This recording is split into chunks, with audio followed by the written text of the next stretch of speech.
WV Uncommon Place. This podcast is a variety podcast that houses numerous series to cover mental health, empowerment, podcast framework, and various intimate theories to get to know the hosts. Along with occasional movies reviews and dives in pop culture with our event podcast episodes. The Uncommon Place digs into bringing guests on that stories don't fit the mold and are very different. WV stands for the great state of West Virginia, and every quarter we cover something in West Virginia. Stacey and myself, JR, are your hosts, so please come along for this venture to our Uncommon Place.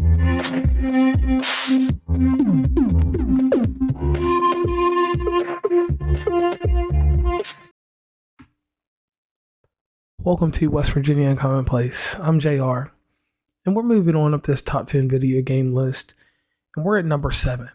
And number 7 is a game that's special. It's an RPG. It's made by Square. And it's not Super Mario All-Stars. And it is Final Fantasy VII. So Final Fantasy VII was the first game that I was given background information on when I learned politics about making this game. A lot went to do with this game, and this game got like a full on, I'm talking about like, it was pushed heavy, promoted. I forgot where company was with it, to where they promoted it, but it was some soft drink company and all kinds of different things to go along with this. So this game, an interesting story is it was going to come out on Super Nintendo, and then Square and Nintendo had some difficulties. And then this game moved on to PlayStation CD format.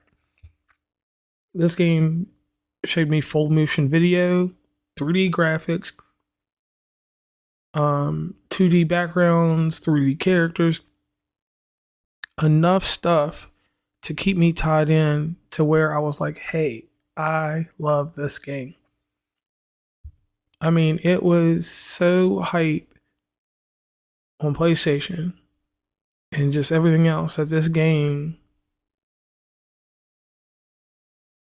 is, to me, the greatest video game of all time when it comes to popularity, because most people will agree it's one of the best games ever made. The length of the game, I got this game at Christmas, what year was it?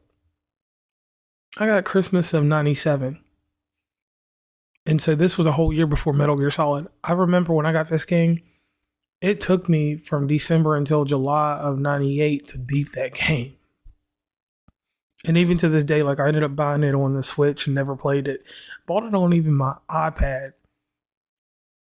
Started it, never got back into it. So the game, as far as being one of those games that I conquered and didn't get back to, that's where this stands. That's why it's lower on my list, because I couldn't get back to play it again because it was such an epic game. And finding on later out in life that there were things that I missed in the original game on PlayStation made me want to go back and play it, but I never did. So here are the hitting points for this.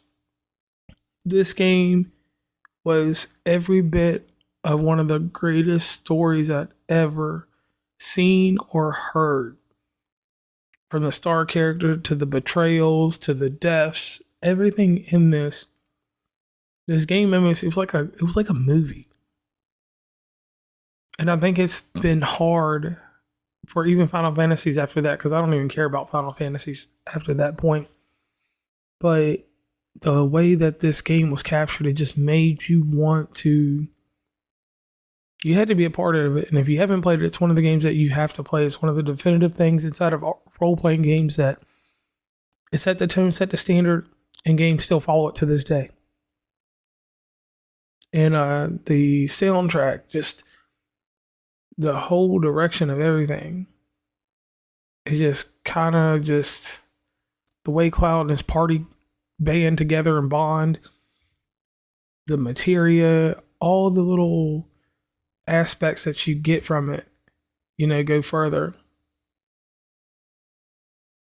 And what else? I mean, there's so much more that go into it. The full motion video part of it. And several of the characters, like Cloud, have appeared over different things. He's in Smash Brothers. That's how a lot of people know him now. and the games that they've remade. However, they're doing that little remade series of Final Fantasy VII. You can play it across that also. So in tying this up and not keeping it too long, just real simple. Final Fantasy VII, greatest RPG of all time, considered to be greatest game by a lot of people. Holds good value to me, but it doesn't hold replay value. So that's why it doesn't get high up on my list, because the games that go higher, they have replay value to them, in my opinion, and they do more for me than this game did at that time period in life with the PlayStation, because PlayStation had a lot of hitters on it. Or a lot of hits, I meant. This was one of those things that just sat there with me, and I was like, hey, I gotta have this, gotta play this, gotta do this. I have to beat this game so I can say I'm a video gamer. And once I got my chops, I put the game up and moved away from it. So once again, I'm JR from West Virginia and Commonplace. Please like, subscribe, and thank you for all the support. Please follow WV Uncommonplace on Instagram, Tumblr, Twitter, TikTok, where we have some great content, Facebook, LinkedIn. Hit up the merch store at onecommonplace.square.site. Join the email list from the website, and rate, subscribe, and give feedback from your favorite podcatcher. And lastly, thanks for listening, and tune into the next episode.